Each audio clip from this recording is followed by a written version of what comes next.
Hi friends, ನಾನು ನಿಮಗೆ carrot ನುಗ್ಗೆ ಸೊಪ್ಪು ಹಾಕಿಕೊಂಡು ರೊಟ್ಟಿ ತಯಾರಿಸ್ತಾ ಇದ್ದೇನೆ. ಬನ್ನಿ ತಯಾರು ಮಾಡೋಣ.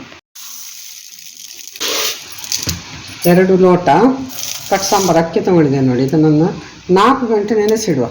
ಡ್ರಮ್ ಸ್ಟಿಕ್ ಲೀಫ್ ತೊಗೊಂಡಿದ್ದೇನೆ ನೋಡಿ. ನುಗ್ಗೆ ಸೊಪ್ಪು ತೊಗೊಂಡಿದ್ದೇನೆ. ಇದನ್ನು ಆರಿಸ್ಕೊಳ್ಳುವ ಎಲೆಗಳನ್ನು ಈ ರೀತಿಯಾಗಿ. ಇದನ್ನು ಈಗ ನಾನು ಫ್ರೆಶ್ ಆಗಿ ಮಾಡ್ತಾ ಇದ್ದೇನೆ. ಇವತ್ತಿಗೆ ತೆಗೆದದನ್ನು ನಾಳೆ ಅಥವಾ ನಾಳ್ದು ಮಾಡೋದಾದರೆ ಇದನ್ನು ಕಟ್ಟಿಡಬೇಕು. ಆವಾಗೆಲ್ಲ ಕೆಳಗೆ ಬೀಳ್ತದೆ ಎಲೆ, ಜ್ವರ ಬರೋದು ಅಂತ ಹೇಳ್ತೇವೆ ನಾವು. ಇದಕ್ಕೆ ಅಂತೇಳಿದರೆ ಎಲೆ ಎಲ್ಲ ಉದುರುತ್ತದೆ. ಖಾಲಿ ನಮಗೆ ಈ ದಂಟುಗಳೆಲ್ಲ ಸಿಗ್ತದೆ, ಸುಲಭವಾಗಿ ಸಿಗ್ತದೆ, ಆರಿಸ್ಕೊಳ್ಳಿಕ್ಕೆ ಸುಲಭ ಆಗ್ತದೆ. ಅದಕ್ಕೋಸ್ಕರ ಹಾಗೆ ಕಟ್ಟಿಡೋದು. ಈಗ ನನಗೀಗ ಅರ್ಜೆಂಟಾಗಿ ಬೇಕು, ಆದ್ದರಿಂದ ಸ್ವಲ್ಪ ಎಲೆಗಳನ್ನು ತೊಗೊಳ್ತಾ ಇದ್ದೇನೆ ನಾನು. ಉಪ್ಪು ಹಾಕಿ ನೋಡಿ, ಗ್ರೈಂಡ್ ಆಯಿತು. ಇನ್ನು ಇದಕ್ಕೆ ಕ್ಯಾರೆಟ್ ಹಾಕ್ತಾ ಇದ್ದೇನೆ, ಅದನ್ನು ಹಾಕ್ತಾ ಇದ್ದೇನೆ.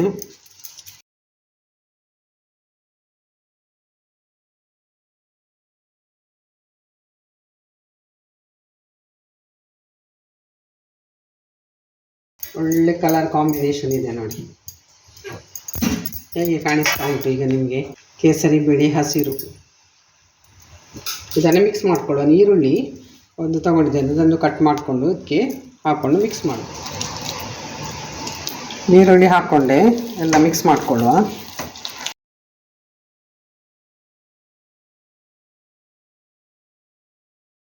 ಇನ್ನು ಕಾವಲಿ ಇಟ್ಟಿದ್ದೇನೆ, ರೊಟ್ಟಿ ತಟ್ಟುವ. ಫ್ಯಾನ್ಗೆ ಎಣ್ಣೆ ಹಾಕ್ತಾ ಇದ್ದೇನೆ, ಎಣ್ಣೆ ಸವರ್ತಾ ಇದ್ದೇನೆ. ತೆಳುವಾಗಿ ನೋಡಿ, ತುಂಬ ತೆಳುವಾಗಿ ರೊಟ್ಟಿ ತಟ್ಟುವ. ಕೈಯಲ್ಲಿ ಈಗ ತಟ್ಟಿದರೆ ತುಂಬ ತೆಳುವಾಗಿ ಬರ್ತದೆ. ಸ್ವಲ್ಪ ನೀರು ಮುಟ್ಟಿಸ್ಕೊಂಡು ತಟ್ಟಬೇಕು.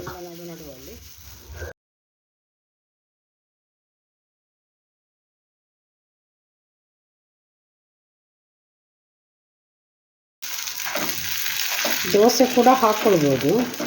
ದೋಸೆ ಬೇರೆ, ರೊಟ್ಟಿ ಬೇರೆ.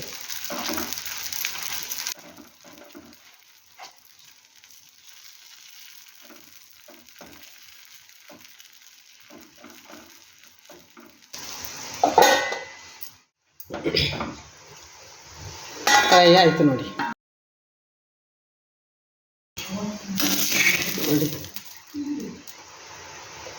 ಬೇಕಿದ್ರೆ ತಿರುಗಿಸಿ ಹಾಕ್ಕೊಳ್ಬೋದು, ಇಲ್ಲದಿದ್ದರೆ ಅದೇ, ಯಾಕೆಂದರೆ ತೆಳುವಾಗಿದೆ ಅಲ್ಲ, ಬೇಕು ಅಂತ ಇಲ್ಲ. ತೆಗೆಯುವ, ಇನ್ನು ಸರ್ವ್ ಮಾಡ್ಕೊಳ್ಳೋ ನೋಡಿ ಯಾವ ರೀತಿ ಬಂದಿದೆ ಅಂತೇಳಿ. ಇನ್ನೊಂದನ್ನು ಹಾಕ್ಕೊಳ್ಳೋ.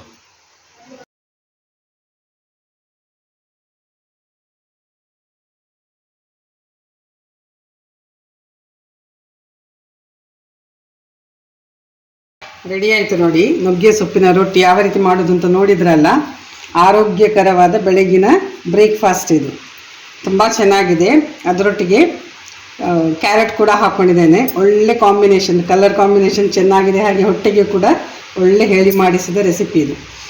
ನೋಡಿದ್ರೊಟ್ಟಿಗೆ ನಾನು ಪತ್ರೊಡೆ ಕೂಡ ಮಾಡಿದ್ದೇನೆ. ಇದನ್ನು ನಿಮಗೆ ನೋಡಲಿಕ್ಕೆ ಸಿಗ್ತದೆ ನಿಮಗೆ ಸ್ಕ್ರೀನಲ್ಲಿ ಯಾವ ರೀತಿ ಮಾಡೋದು ಅಂತೇಳಿ. ಇದನ್ನು ಇನ್ನು ನಾನು ಫ್ರೈ ಮಾಡಬೇಕಷ್ಟೇ. ಈಗ ತುಪ್ಪ ಹಾಕಿಕೊಂಡು ಫ್ರೈ ಮಾಡ್ತೇನೆ.